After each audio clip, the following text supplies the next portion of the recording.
आप सब पर सलामती हो। अब्बास अली बेखुद का लिखा हुआ है, हम नशीनों में हमारा हम नवा कोई नहीं, आशना तो हैं बहुत दर्द आशना कोई नहीं। ए मसीहा मौत से कर जिंदगानी का इलाज, हो रहे वो गैर के अब आसरा कोई नहीं। बुत कदे से छूट कर ऐसा हुए बेखान माँ, जैसे ज़ेरे आसमां मेरा खुदा कोई नहीं। खुद नुमाई में भी वो महबूब है मस्तूर है, देखते हैं सब मगर पहचानता कोई नहीं। पूछते हैं मुद्दा मुझसे उदू के सामने, मुद्दा ये है कि कह दूं मुद्दा कोई नहीं। लेके बारे जिंदगी कब तक कोई फिरता रहे, राहजन ही लूट ले जब रहनुमा कोई नहीं। नाज़रीन, मैं हूं यासिर रशीद और आप मेरा व्लॉग देख रहे हैं। नाज़रीन, पाकिस्तान के अंदर इंतखाबात कब होंगे ये मंजरनामा इसलिए वज़ा नहीं हो रहा जिसके बेशुमार सबूत मंजर आम पे आ चुके हैं। मरदमशुमारी पर जो तहफ़्फ़ुज़ात का इजहार किया गया है, इन्हीं तहफ़्फ़ुज़ात के बावजूद इलेक्शन अपने वक्त के ऊपर नहीं होंगे और इसी को इजहार वजू बनाया जाएगा, क्योंकि वज़ीर आज़म शहबाज शरीफ के इस बयान से कि आम इंतखाबात नई मरदमशुमारी पे होंगे, इलेक्शन में ताख़ीर के बादल मंडलाने लगे हैं। कानूनी माहिरीन इस बारे में राय रखते हैं कि इंतखाबात नई मरदमशुमारी की मुश्तरका मफादात काउंसिल से मंजूरी और नोटिफिकेशन जारी होने के बाद हो सकते हैं। एक सवाल यह भी है कि क्या सूबे नई मरदमशुमारी को मानेंगे या एतराज़ात का अंबार लगा दिया जाएगा। वज़ीर आला सन सैयद मुराद अली शाह नई मरदमशुमारी के हक़ में वोट ना देने का ऐलान कर चुके हैं। वज़ीर दिफा ख्वाजा आसिफ लाहौर की आबादी गुम किए जाने का एतराज़ भी कर चुके हैं। इसके अलावा जमात इस्लामी और MKM कराची और हैदराबाद की मरदमशुमारी पर एतराज़ात उठा चुकी है। गुज़श्ता रोज़ एक निजी TV को इंटरव्यू में शहबाज शरीफ साहब ने कहा था कि 12 अगस्त को हुकूमत की मुद्दत मुकम्मल हो रही है, नई मरदमशुमारी के तहत ही इंतखाबात में जाना है। अवामी मैंडेट से लैस हुकूमत 5 साल हुकूमत करेगी और इंतखाबात में ताख़ीर का कोई जवाज़ नहीं है। वज़ीर आज़म ने कहा कि मरदमशुमारी हुई है तो उसी पर इंतखाबात होने चाहिए। इलेक्शन कमीशन की जिम्मेदारी है कि वो इंतखाबात कराए। मरदमशुमारी के नताइज मुकम्मल होने पर मुश्तरका मफादात काउंसिल में जाएंगे। अब इस मामले के ऊपर पाकिस्तान पीपल्स पार्टी ने तहफ़्फ़ुज़ात का इजहार कर दिया और उसके साथ साथ MKM की जानिब से यही बयानी अपनाया जा रहा है जो वज़ीर आज़म का बयानी है। लेकिन पाकिस्तान पीपल्स पार्टी ये समझती है कि अगर इस बयानी के ऊपर चले, अगर इसी तरीके से नई मरदमशुमारी पे इंतखाबात करवाने हुए तो फिर इंतखाबात अपनी मुकर्ररा मुद्दत पर नहीं होंगे। पाकिस्तान पीपल्स पार्टी को सबसे बड़ा गिला इस वक्त पाकिस्तान मुस्लिम लीग नून से है और पाकिस्तान मुस्लिम लीग नून की क़यादत से है और क़यादत में भी शहबाज शरीफ साहब के ऊपर है, मियाँ नवाज शरीफ साहब के ऊपर नहीं है। वो ये समझते हैं कि ये कहीं पर बात कर चुके हैं और इन्हीं की गई बात के ऊपर बिल्स पे बिल्स मंजूर हो रहे हैं। इत्तेहादी जमातों को मुशावरत पे नहीं लिया जा रहा और ये अपने रास्ते हमवार कर रहे हैं, हमारे लिए मुश्किलात पैदा कर रहे हैं। और इसलिए पाकिस्तान पीपल्स पार्टी ने वाज़ेह तौर पे ये पैगाम दे दिया कि नई मरदमशुमारी के ऊपर इंतखाबात में जाने के हम हक में नहीं हैं, आप पुरानी मरदमशुमारी के ऊपर ही इंतखाबात में जाएं।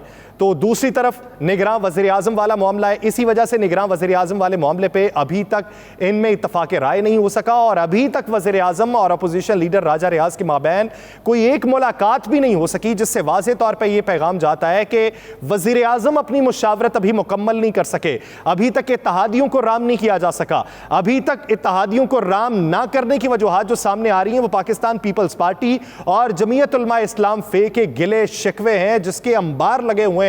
और पाकिस्तान मुस्लिम लीग नून को वाज़ेह तौर पे ये कह दिया गया है कि इत्तेहादी हम आपके बने थे और हमारे ही कहने पे आपको वज़ीर आज़म बनाया गया था और अब की बार आप अगर वज़ीर आज़म हैं, हुकूमत के अंदर मौजूद हैं, तो ये जितनी कानून साजी हो रही है इस पे अगर आप हमें मुशावरत में नहीं ले रहे तो निगरान वज़ीर आज़म में आप किस सिद्के दिल के साथ वो नाम पेश करेंगे जो हमारे हक में भी होंगे या जो लेवल प्लेइंग फील्ड क्रिएट कर सकते हैं। उनको ये लगता है कि दूसरे को क्या दबाना था। इस वक्त पाकिस्तान मुस्लिम लीग नून, पाकिस्तान पीपल्स पार्टी और JUIF और दीगर इत्तेहादी जमातों को दबा रही है और अपना रास्ता हमवार कर रही है। इसका वाज़ेह सबूत इंतखाबात ना होना, वो फंड्स की अदम दस्तयाबी भी है।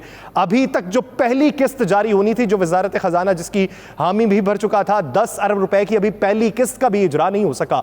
जब आपने पहली किस्त ही जारी नहीं की तो फिर आप वाज़ेह तौर पर यह जानते हैं कि इंतखाबात अपनी मुद्दत में नहीं होने वाले।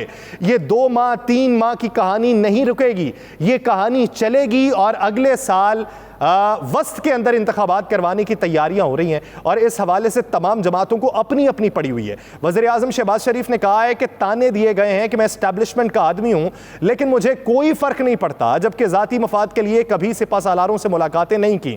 मकसद सिर्फ एक था कि हुकूमत और एस्टैब्लिशमेंट मिलकर मुल्क को आगे लेकर जाएं। वज़ीर आज़म ने कहा कि आज से 10-12 माह पहले 12 कहू अंडरपास मंसूबे का प्लान बनाया था। पहले 12 कहू का मंसूबा CDA के हवाले किया, फिर NLC के हवाले कर दिया। 12 कहू बाईपास के मंसूबे के लिए पहला चैलेंज ज़मीन का हुसूल था और यह मंसूबा बहुत पहले मुकम्मल होना चाहिए था, क्योंकि मुल्क भर से आने वाले सयाहों के लिए 12 कहू से गुजरना मुहाल था। वज़ीर आज़म ने कहा कि मुल्क की तरक्की और खुशहाली के लिए बाज़ औक़ात मुश्किल फैसले करना पड़ते हैं। यह मंसूबा भी नवाज शरीफ का विजन था और है, लेकिन नवाज शरीफ की हुकूमत को बदतरीन साजिश के जरिए हटाया गया। जब हमारी हुकूमत गई तो हर मंसूबा रुक चुका था। शहबाज शरीफ का कहना था कि आर्मी चीफ अगर सपोर्ट ना करते तो यह काम मुकम्मल ना होता। आर्मी चीफ ने बड़ी कमिटमेंट दिखाई है। सियासत के दश्त में 38 साल गुजर गए हैं, बहुत से सिपा सालारों से मुलाकात रही। हुकूमत में भी और अपोजिशन में भी एक ही मकसद होता था कि मुल्क तरक्की करे, इदारे मिलकर मुशावरत करें। उनका कहना था दिल में एक ही बात समाई हुई है कि हमें गरीब मुल्क का ख्याल करना है। कई ऐसे राज हैं जो कब्र में लेकर जाऊंगा। मुल्क में वसाइल की बंदरबाट आम के सामने है।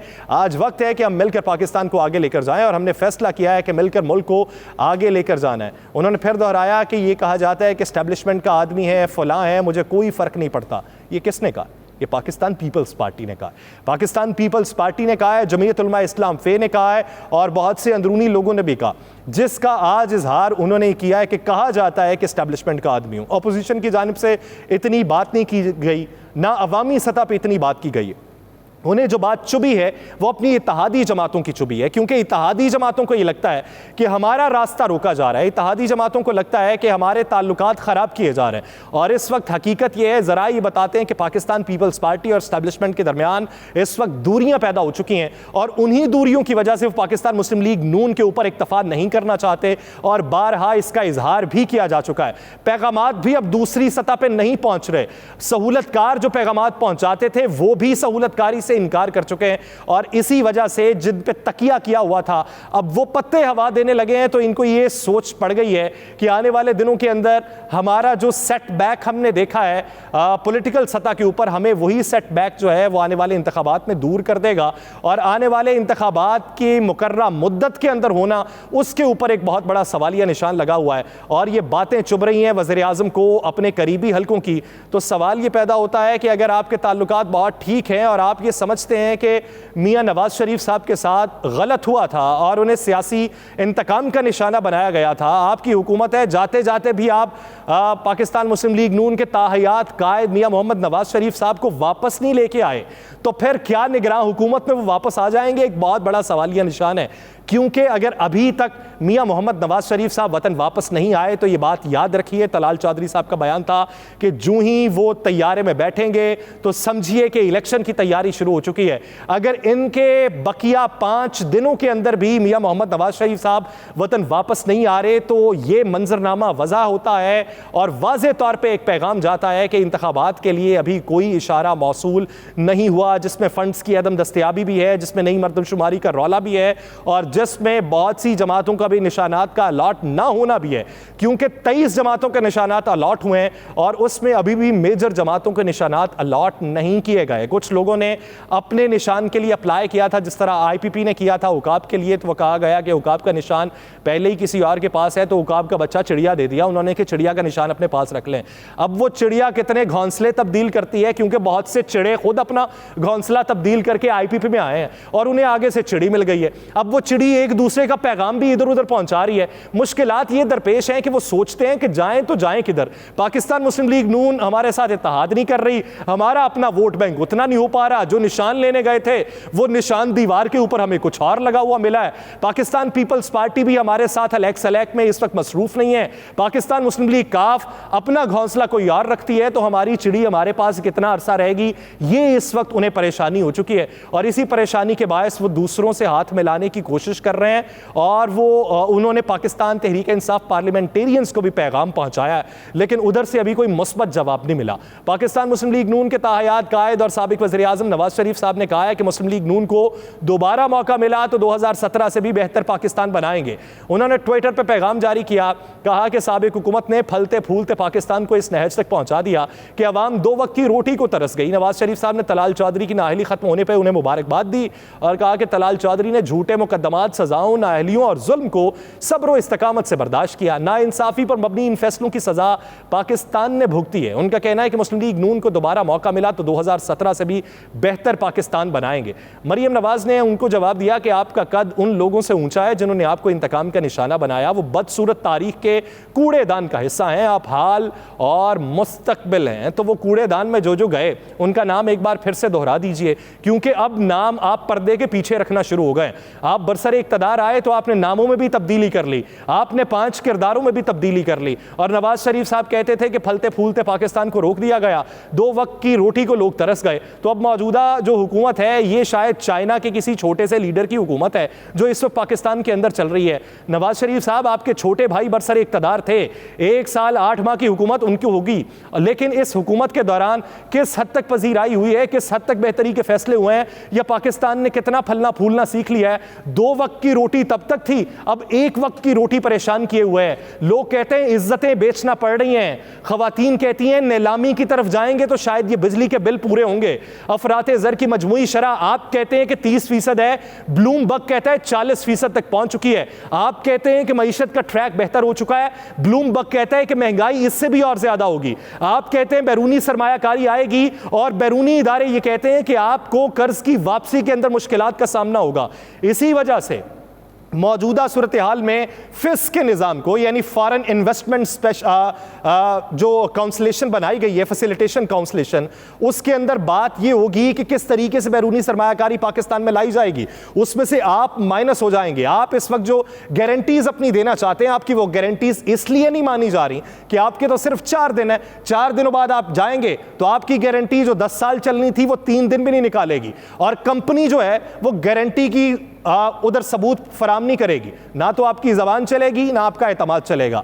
अब आने वाले दिनों में कौन सा ब्रांड चलेगा, उस ब्रांड का इंतजार हो रहा है, और ब्रांड की तशहीर 2 दिन के अंदर शुरू हो जाएगी। देखिए कि वो ब्रांड किस हद तक मार्केट के अंदर बिकता है, लोग उसे किस हद तक बाय करते हैं, या फिर लोग मुतनफ़र हो जाते हैं। वज़ीर आज़म शहबाज शरीफ ने आज अरकान पार्लियामेंट और सियासी रहनुमाओं को इशाइये पे बुलाया। ज़रा ये बताते हैं कि chairman senate Sadiq Sanjrani, speaker कौमी असम्बली, बलोचिस्तान अवामी पार्टी के रहनुमा समेत अरकान पार्लियामेंट को भी इशाइये की तकरीब के लिए मदऊ किया गया। वज़ीर आज़म शहबाज शरीफ ने इत्तेहादी जमातों को भी इशाइये पर दावत दी है, और इशाइये के दौरान वज़ीर आज़म सियासी रहनुमाओं से मुशावरत करेंगे। ये वो खबर है जो मंजर-ए-आम पे आई। अब मुशावरत क्या होगी? मुशावरत वही होगी जनाब वाला जो 3 दिन पहले या 2 दिन पहले पार्लियामेंट के फ्लोर के ऊपर बहसो मुबाहिसा हुआ। रजा रब्बानी साहब को बिल फाड़ना पड़ गया, और उसके अलावा सेनेटर मुश्ताक अहमद, अब्दुल अकबर चित्राली साहब या दीगर लोग, कामरान मुर्तज़ा साहब उठे और उन्होंने कहा है कि खुदा का खौफ करें, घोड़े पे बैठ के आप तमाम तर कानून साजियां कर रहे हैं, राजवाड़ा आपने पार्लियामेंट को बना दिया है, एक दिन में 36-36 बिल आप पास करा रहे हैं। और यहां पे हैरत का मकाम यह है कि एक बिल जो आईनी तरीकाकार के तहत या असेंबली के प्रोसीजरल रूल के तहत पहले कौमी असेंबली में पेश किया जाना है और फिर ऐवान बाला में जाना है, सीधा का सीधा ऐवान बाला में भिजवा दिया गया, और वो एजेंडे का हिस्सा भी नहीं था, पढ़ने का मौका भी ना मिला, और उसे पास करने के लिए आप तगोदो कर रहे हैं। ये तमाम आप बात क्यों नहीं समझते? अगर पाकिस्तान के अंदर आईन कानून की रोशनी में आपने तमाम तर कानून साजी करनी है तो मुख्तलिफ तरीके हैं। पहले भी तो पास होते रहे हैं, पहले भी तो सबको लूप में लिया जाता रहा, वो कम से कम लूप में ही ले लें, किसी को पता तो हो कि इसमें था क्या। बंद लिफाफे के अंदर अगर आप बिल पास करवाना चाहते हैं तो आप में और गुज़श्ता हुकूमत पे आप जो इल्जामात लगाते थे और कहते थे कि ऑर्डिनेंस फैक्ट्री ऐवान सदर को बना दिया गया, आप और उनमें फर्क क्या रहेगा? आपने किसी को लूप में लेना है तो लूप में लेने के लिए, जाल में फंसाने के लिए भी बेहद तरीके होते हैं। तो जाल तो कोई ऐसा बुनिए कि जिसमें कोई फंसे भी और वो खुशामदी के तौर पे ही फंस जाए। आप जाल फेंक भी रहे हैं और कह रहे हैं कि इसके अंदर आके बंद हो जा, और तेरे हाथ पांव बांध दिए गए। इस तरीके से तो नहीं ना सिस्टम चलेगा। अगर इस तरीके से सिस्टम चलाएंगे तो वो जो आपके चलाने वाले थे या आपके हुक्म पे चल रहे थे वो भी अगर इनकारी हो गए तो फिर चलेगा कौन? पाकिस्तान के अंदर निजाम को चलाने में जिन लोगों का किरदार है वो लोग ही निजाम के अंदर रोड़े अटकाना शुरू हो जाएंगे तो फिर निजाम के ऊपर बहुत से सवालिया निशान उठेंगे। कानूनी मंजरनामा यह है कि चीफ जस्टिस पाकिस्तान उमर अता बंदयाल ने कहा है कि हम आइनों अवाम का दिफा करेंगे और फौज को किसी भी गैर आइनी इकदाम से रोकेंगे। सुप्रीम कोर्ट में चीफ जस्टिस उमर अता बंदयाल की सरबराही में 6 रुकनी लार्जर बेंच ने फौजी अदालतों में सिविलियंस के ट्रायल के खिलाफ दरखास्तों पर समाअत की। इस दौरान चीफ जस्टिस ने कहा कि 9 मई को बहुत संगीन वाकयात हुए। मियां वाली में दीवार तोड़कर फौजी तंसीबात पर हमला किया गया। फौज की तारीफ करनी चाहिए कि उन्होंने शहरियों पर गोलियां नहीं चलाई। दादे तहसीन इस पे पेश करना चाहिए और इस पे पेश किया भी जाता रहा। मुस्बत पॉइंट को उजागर करें, मनफी पॉइंट की तरदीद करें, तो इसी से बेहतरी का तनासुब जन्म लेता है और इसी से जमहूरियत फरोग पाती है। चीफ जस्टिस ने कहा, कभी नहीं चाहूंगा कि पाकिस्तान आर्मी शहरियों पर गोलियां चलाती। जस्टिस उमर अता बंदयाल ने कहा कि एतजाज अहसन ने जब कहा कि मुजाहिरीन को गोली क्यों नहीं मारी तो मुझे बहुत दुख हुआ। पाक फौज अवाम और मुल्क के दिफा के लिए है। पाक फौज ने गोली ना चलाकर दुरुस्त इकदाम किया। चीफ जस्टिस ने रिमार्क्स में मजीद कहा कि हम आइन और अवाम का दिफा करेंगे, फौज को किसी भी गैर आइनी इकदाम से रोकेंगे और आर्म्ड फोर्सेस को गैर कानूनी काम करने की इजाजत नहीं देंगे। चीफ जस्टिस के रिमार्क्स पे अटॉर्नी जनरल ने कहा कि अदालत को ट्रायल से मुतल्लिक यकीन दहानियां फौज की आला क़यादत की जानिब से कराई गई हैं। अदालत को जो यकीन दहानी कराई है पूरी की जाएगी। आइन और कानून को पसे पुश डालने की कोई कोशिश नहीं हो रही। लतीफ़ खोसा साहब ने अदालत से दरखास्त करते हुए कहा कि सिर्फ एक इस्तदा है कि इस केस का इसी हफ्ते फैसला कर लें। लतीफ़ खोसा की इस्तदा पर चीफ जस्टिस ने अपने रिमार्क्स में कहा कि एक साथी ने अपनी नागुज़ीर ज़ाती वजूहात की बुनियाद पर 1 माह के लिए छुट्टी पर जाना है। जानते हैं कि मुल्क और इस अदालत में मुश्किल वक्त चल रहा है। जहाँ तक मेरा ताल्लुक है, रात 8 बजे तक बैठता हूँ। अदालती छुट्टियाँ हैं और बेंच में शामिल कुछ जजेस ने एक भी दिन की छुट्टी नहीं की। तकनीकी तौर पर अदालती छुट्टियाँ 3 माह की हैं, लेकिन हम 1 माह की छुट्टियाँ करने का फैसला कर चुके थे। अब इसके बाद अदालत का मंजरनामा क्या रहेगा? आने वाले दिनों के अंदर बात ये हो रही है कि जो बड़े केसेस चल रहे हैं जिसमें तोशा खाना है या आर्मी एक्ट का मामला है या फौजी अदालतों में केसेस चलाने का मामला है या उसके अलावा नाहली वाला मामला है, फॉरेन फंडिंग वाला मामला है, इस तमाम तर मामला जात के ऊपर तेजी के साथ ट्रायल करने की बात हो रही है और ट्रायल करके फैसला निगरान हुकूमत की अवाइली दौर के अंदर सुनाने की बात हो रही है। अब देखिए मंजरनामा किसके हक में जाता है, लेकिन यहां पे इस वक्त वफाकी इत्तेहादी जमातों की दाल आपस में गलती हुई दिखाई नहीं दे रही। बेशक वो किसी और की हंडिया नीचे लगा दें। मुझे दीजिए इजाजत, अल्लाह ने के बाद।